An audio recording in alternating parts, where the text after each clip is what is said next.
Hi ಸ್ನೇಹಿತರೆ, ನಮಸ್ಕಾರ ಎಲ್ಲರಿಗೂ. ಕಾರ್ಮಿಕ ಇಲಾಖೆ ವತಿಯಿಂದ ಲೇಬರ್ ಕಾರ್ಡ್ ಸ್ಕಾಲರ್ಶಿಪ್ಪಿಗೆ ಆನ್ಲೈನ್ ಮುಖಾಂತರ ಅರ್ಜಿಯನ್ನು ಆಹ್ವಾನಿಸಲಾಗಿದೆ.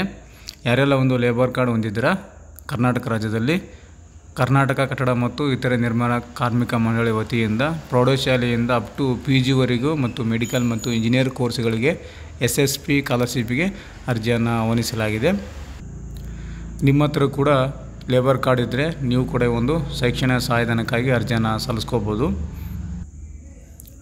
ಕಾರ್ಮಿಕ ಇಲಾಖೆ ವತಿಯಿಂದ ಪತ್ರಿಕಾ ಪ್ರಕಟಣೆ ಕೊಟ್ಟಿರುವಂಥದ್ದು ಕರ್ನಾಟಕ ಕಟ್ಟಡ ಮತ್ತು ಇತರ ನಿರ್ಮಾಣ ಕಾರ್ಮಿಕರ ಕಲ್ಯಾಣ ಮಂಡಳಿ 2025-26ನೇ ಸಾಲಿನ ಶೈಕ್ಷಣಿಕ ಸಹಾಯಧನಕ್ಕಾಗಿ ಅರ್ಜಿಯನ್ನು ಆಹ್ವಾನಿಸಲಾಗಿದೆ.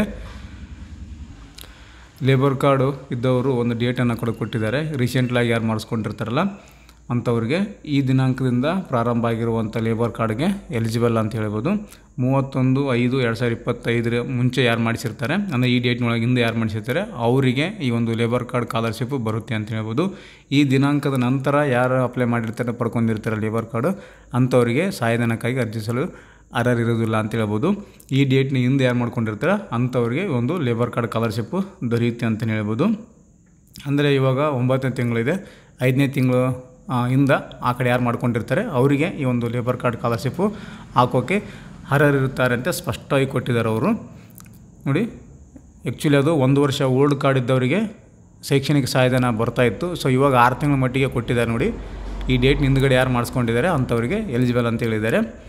ನೀವು ಸ್ಕಾಲರ್ಶಿಪ್ ಎಲ್ಲಿ ಅರ್ಜಿ ಸಲ್ಲಿಸಬೇಕಂದ್ರೆ ಇಲ್ಲಿ ನೋಡಿ ಕೊಟ್ಟಿದ್ದಾರೆ, SSP ಪೋರ್ಟಲಲ್ಲಿ, ಸ್ಟೇಟ್ ಸ್ಕಾಲರ್ಶಿಪ್ ಪೋರ್ಟಲಲ್ಲಿ ಅರ್ಜಿಯನ್ನು ಸಲ್ಲಿಸಬೇಕು ಅಂತ ಕೊಟ್ಟಿದ್ದಾರೆ.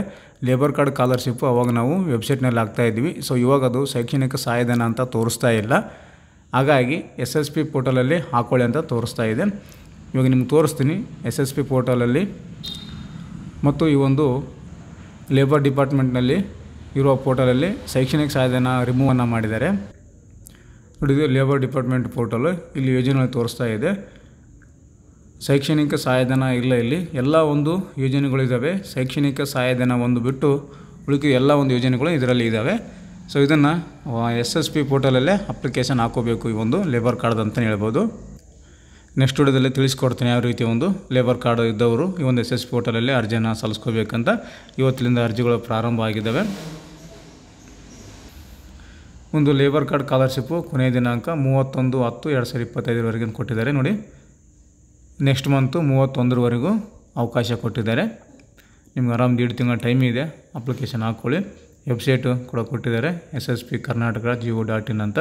ಇದೇ ವೆಬ್ಸೈಟ್ನಲ್ಲಿ ನಿಮಗೆ ನೆಕ್ಸ್ಟ್ ತೋರಿಸ್ಕೊಡ್ತೀನಿ ಲೇಬರ್ ಕಾರ್ಡ್ ಇದ್ದವ್ರಿಗೆ ಯಾವ ರೀತಿಯಲ್ಲಿ ತೋರಿಸುತ್ತೆ, ಅದನ್ನು ಟಿಕ್ ಮಾಡಿಕೊಂಡು ಅಪ್ಲೈ ಮಾಡ್ಬೋದು SSP ಸ್ಕಾಲರ್ಶಿಪ್ಪಲ್ಲಿ ಅಂತ ನಿಮಗೆ ತಿಳಿಸ್ಕೊಡ್ತೀನಿ. ಮತ್ತು ಹೆಚ್ಚಿನ ಮಾಹಿತಿ ಬೇಕು ಅಂದರೆ ಕಾರ್ಮಿಕ ಇಲಾಖೆಯ ಒಂದು ಸಹಾಯವಾಣಿ ನಂಬರ್ ಇದೆ, ಈ ಒಂದು ನಂಬರಿಗೆ ನೀವು ಕರೆ ಮಾಡಿ ಈ ಒಂದು ಲೇಬರ್ ಕಾರ್ಡ್ ಸ್ಕಾಲರ್ಶಿಪ್ ಆಗಿರ್ಬೋದು ಅಪ್ಲೈ ಮಾಡುವಾಗ ಮತ್ತು ಯಾವ ರೀತಿ ಈ ಒಂದು ಶೈಕ್ಷಣಿಕ ಸಹಾಯಧನ ಪಡ್ಕೋಬೋದು, ಇದ್ರ ರಿಲೇಟೆಡ್ ಆಗಿ ಏನಾದರೂ ಮಾಹಿತಿ ಬೇಕಂದರೆ ಈ ಒಂದು ಕಾರ್ಮಿಕ ಸಹಾಯವಾಣಿ ನಂಬರಿಗೆ ಕರೆ ಮಾಡಿ ಹೆಚ್ಚಿನ ಮಾಹಿತಿಯನ್ನು ಪಡ್ಕೊಳ್ಳಿ.